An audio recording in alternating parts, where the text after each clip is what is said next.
Hello everyone, myself Indrajit Pandey. Once again, I'm standing before you in my channel. And what we are doing here, we are going to study geographical diversity of India. And this is the fourth part of this chapter. This chapter is from NCERT Social Science Class 7, the first chapter, right? And we have discussed so many things in this chapter. See here, all these things we have discussed about the Himalayas, we have discussed about Bhagirathi river, Jog falls, how Himalayas are formed, each and everything we have discussed.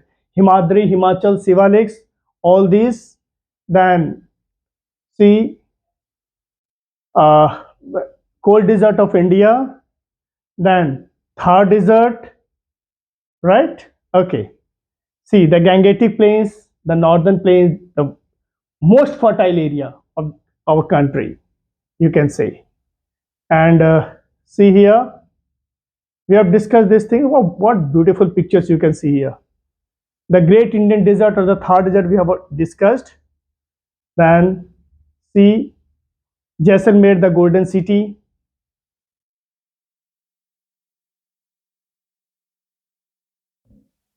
Then we have Aravallis acts as a natural barrier. We have discussed. Then Peninsular Plateau we have already discussed. And now in this video we are going to talk about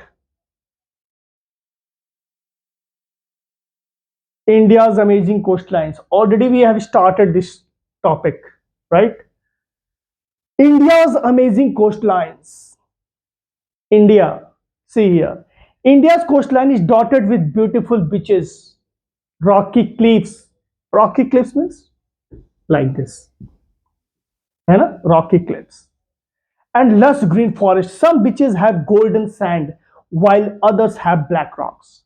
Some islands have coral reefs, while others are covered in thick jungles. India's coasts are full of surprises, and India's coastline is 7,500 kilometers long.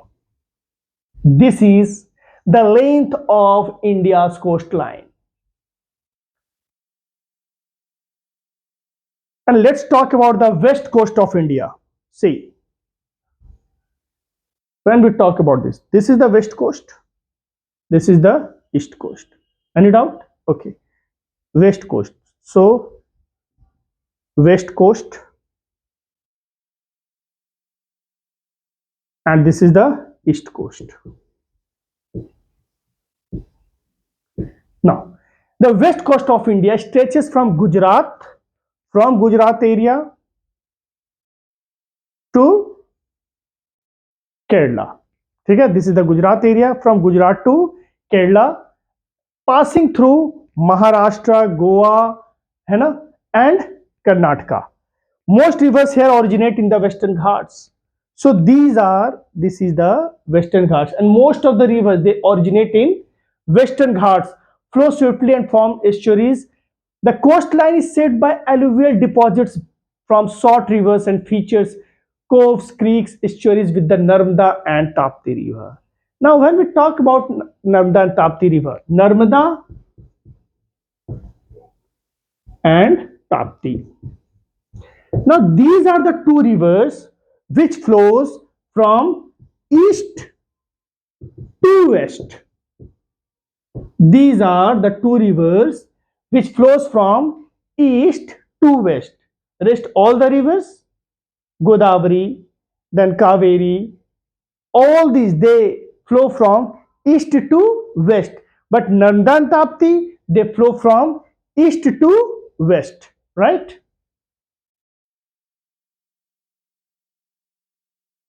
The west coast has many important ports and cities, ports and harbors to carry out the trade and commerce through the waterways, right?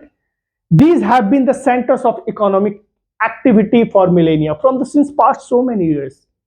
The waterway is in use and present also, and it will remain that transportation of goods, It takes place through this route. Now let's talk about the east coast. The east coast, we have discussed this thing. Now let's move to the east coast.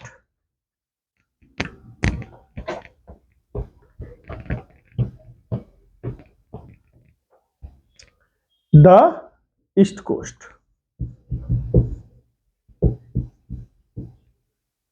The east coast lies between the Eastern Ghats and the Bay of Bengal. See, suppose this is the southern part of India, right? This is the peninsula, also you can say this area. Why peninsula? Here it is Arabian Sea, Bay of Bengal. Okay, Bay of Bengal. Here is Indian Ocean. Indian Ocean. Since it is surrounded by water from all the three sides, it is called a peninsula. We have already discussed these things. The east coast, this one, this area. The east coast lies between the Eastern Ghats and the Bay of Bengal. Between Eastern Ghats and Bay of Bengal. This is the Eastern Ghats and Bay of Bengal. It lies here, stretching from Ganga Delta to Kanyakumari. It has wide plains and major river deltas, including Mahanadi, Godavari, Krishna, Kaveri. These are those rivers which flow to this direction, right? Important water bodies like Chilka Lake and Pulicat Lake. A lagoon which is a body of water separated from the larger water bodies as a natural barrier. So it has wide plains and major rivers deltas are formed. Which are those rivers? Mahanadi, Godavari, Krishna and Kaveri. These are the rivers. Important water bodies like Chilka Lake and Pulicat Lake. A lagoon is formed. What is a lagoon? When some part of the body of the main river they form, right? Which is a body of water separated from the larger body of water. We call it lagoon. They are formed here. Deltas are formed at the mouth of a river when it deposits sediments into larger body of water. Deltas of landforms which are formed at the mouth of a river. Deltas are formed at the mouth of the river when it deposits sediments. The sediment they carry with them, the rivers they carry with them, right, into a larger body of water, such an ocean, a lake or another river. Over time, these sediments they build up, forming a triangular or fan-shaped area. Godavari, Krishna, Kaveri and Mahanadi rivers create fertile areas because of the sediments, making the land ideal for farming. And that's why you will see that this area, the farming is carried out in extensive way or in extensive manner. Now let's talk about the Indian islands. I think we have discussed about the west coast and the east coast. Now we are going to discuss about the Indian islands. The Indian islands refer to the group of islands scattered across the Indian Ocean, Arabian Sea and the Bay of Bengal. It is scattered, it is not localized at one place, it is scattered. Scattered where? Across the Indian Ocean, then Arabian Sea and Bay of Bengal, which form part of India's territory. India has two major islands, I think you all are knowing island groups. Lakshadweep in the Arabian Sea. Here is Lakshadweep in, never get confused where it is. Lakshadweep in Arabian Sea and Andaman and Nicobar Islands. Andaman and Nicobar Islands in Bay of Bengal. These islands have unique wildlife. Beautiful beaches, coral reefs, volcanoes, everything. Several ancient tribes made these islands their home tens of thousands of years ago. Because of the dense forest, because of beautiful beaches, coral reefs and all that, you know, it has become home to so many birds and animals. Let's talk a little bit about Lakshadweep Island. Lakshadweep is an archipelago, a group of islands. It is not one island, it is a group of islands located in the Arabian Sea, close to the Malabar coast of Kerala. When we talk about Kerala, it is there. You know, Kerala. It is made up of 36 islands made of coral. How many islands? 36, and that's why it is written here a group of islands, right? Okay. Not all islands are inhabited by people. India controls a vast marine area allowing for fishing. Fishing is uh, conducted here, fishing is done at large scale. Resource exploration and environmental protection is carried out in Lakshadweep Islands. And when we talk about Andaman Nicobar Islands, this archipelago comprises 500 large and small volcanic islands. Volcanic volcanic eruptions can take place at any time. 500 large and small volcanic islands divided into two distinct groups. What are they? Andaman and Nicobar Islands. I told you that volcanic eruption can take place at any time. It totally depends upon how many volcanoes are active and how many are dormant. Right? Okay. Their location is very important. And where they are, we are talking about Andaman and Nicobar Islands. It is there in Bay of Bengal. You can see here the beautiful picture. Coral reef in the Lakshadweep Islands. Then coral reef in Andaman Islands. How beautiful pictures these are. A floating dock, a small port of the Indian Navy near the Andaman Islands. These are the pictures. They are like the outposts of India, keeping an eye on the ocean. It is home to a variety of flora and fauna. Never get confused. Flora, it sounds like flower. Flower means plants. So flora and fauna, it means plants and animals. The Andaman Islands are also significant from historical point of view. What is the historical point? See here, many of our freedom fighters were jailed. We call it no Kala Pani ki saja, है ना, cellular jail. See here, many of our freedom fighters were jailed under the most severe conditions in a prison complex called cellular jail. Once a prisoner goes there, once he is kept over there, he cannot, once he is imprisoned over there, he cannot escape from there. This is the thing. So cellular jail is there in Andaman. It has been preserved to remind us of our tremendous sacrifices that our forefathers they have made so we could be free, right? Okay. And if you name any freedom fighter, please write in the comment box. What is Barren Island? Barren Island in the Andaman and Nicobar Island is the only active volcano in India. It sometimes erupts, sometimes is sending smoke and lava into the sky. So the question may come, where Barren Island is found in India. How many island group form Lakshadweep? It is 36. Andaman and Nicobar 500. See, it is 500, है ना? Let me see once again. It is Indian islands. It is 500. Andaman Nicobar 500 islands. So Barren Island is found in Andaman. Now, yes. Okay. Now, the delta in the West Bengal and the Sundarbans. Now, why it is called Sundarban? Because a species of plant, Sundari, is found over there. That's why it is called Sundarban. A delta in the West Bengal and the Sundarban. We are going to discuss this topic as we travel back from the island toward the eastern side of Himalayas via the Bay of Bengal. It means this side. We come to Sundarban. This is located in the delta of the Ganga, Brahmaputra and their tributaries. What is the meaning of tributaries?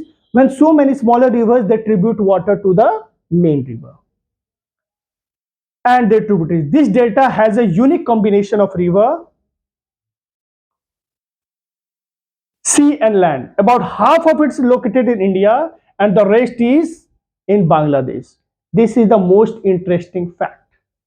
Once again, go through. We come to Sundarbans. This delta in the West Bengal, half of it is located in India and half is there in the Bangladesh. So this area, when we talk about the eastern part of India. And this is also a UNESCO heritage site. The Sundarbans are home to many species, including the Royal Bengal tiger.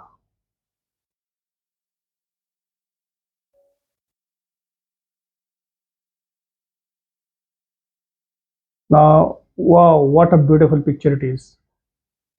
See here, you know? Now, the hills of the northeast, when we talk about northeast, it's a beautiful place. Seven sisters are there. Lush and green area, hilly area, mountainous area, forest area, and see here, Garo, Khasi and Jaintia. These hills are the part of the Meghalaya. Meghalaya, Meg means Badal. Ala means Ghar. Right? Okay. Meghalaya Plateau are known as for their lush greenery, heavy rainfall. Wherever there will be forest, no, there will be rain. You know? Heavy rainfall and breathtaking waterfalls. This region experiences one of the highest rainfalls in the world, Maushendram. Right? Okay. This region experiences one of the highest rainfalls in the world, making it rich in unique wildlife, and fertile land.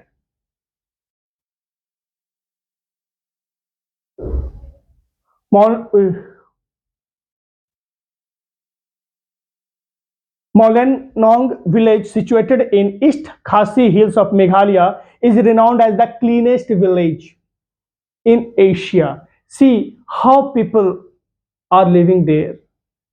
You know? See their manners, see their lifestyle, how cleanliness they have maintained over there.